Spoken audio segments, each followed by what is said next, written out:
The great law of analogy rules our understanding of cosmos. As a matter of fact, it's an organizational principle at least in our cosmos. We don't know what the algorithm of another universe might be, but at least for us it seems to hold. And a more specific application of that law of analogy is called the law of correspondences. And what it means is that for each whole, perceived whole, within this cosmos, whether it's a tiny wholeness or a greater or still greater, there is going to be a similitude.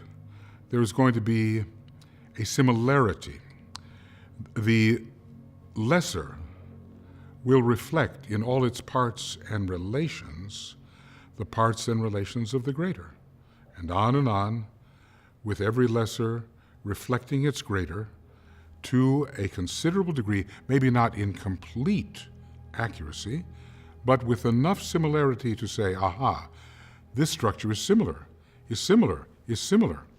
And so when we want to understand the great cosmos, we study ourselves, because we are a microcosm, a tiny but fairly accurate expression of the structure of that greater whole we call the macrocosm, the great cosmos. And it even works the other way. Sometimes we don't know enough about our own little relationships within this personality and within our energy system, subtle, but you would say, but I do know something about the greater cosmos, and if it's true that I, the lesser cosmos, the microcosm, reflect that, then according to what I know above, so I may know something below. And there we have the Hermetic axiom, as above, so below. So it is legitimate to study in both directions.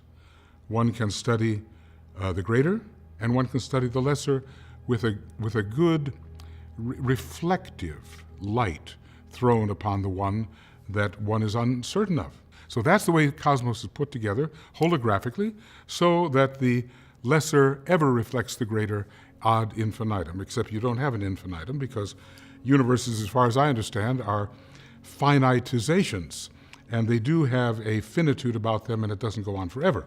The only thing that goes on forever is the production of universes.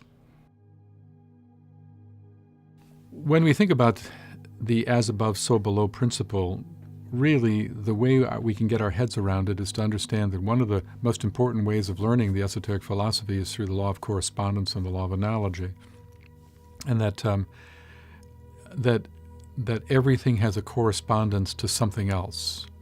And for instance, if there's a correspondence between my mind and the mind of the greater life that I'm a mere cell within, there's a correspondence between my heart and the heart of the planetary logos, the being that ensouls the whole the whole planet. There's a correspondence between my will and the will of the logos. And so a lot of correspondences are used to try to teach this philosophy.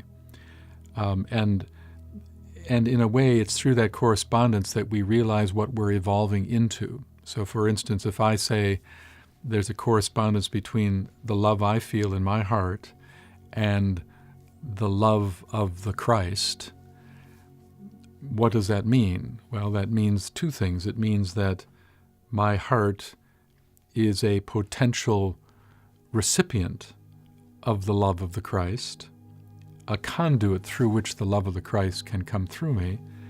But it also means that in my evolutionary journey, when it comes to love, I and you are Christs in the making.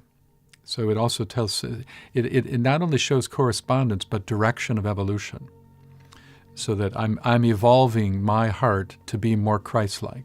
I'm evolving my sense of purpose to be more aligned and related to the purpose of the greater life, the will of God, so to speak.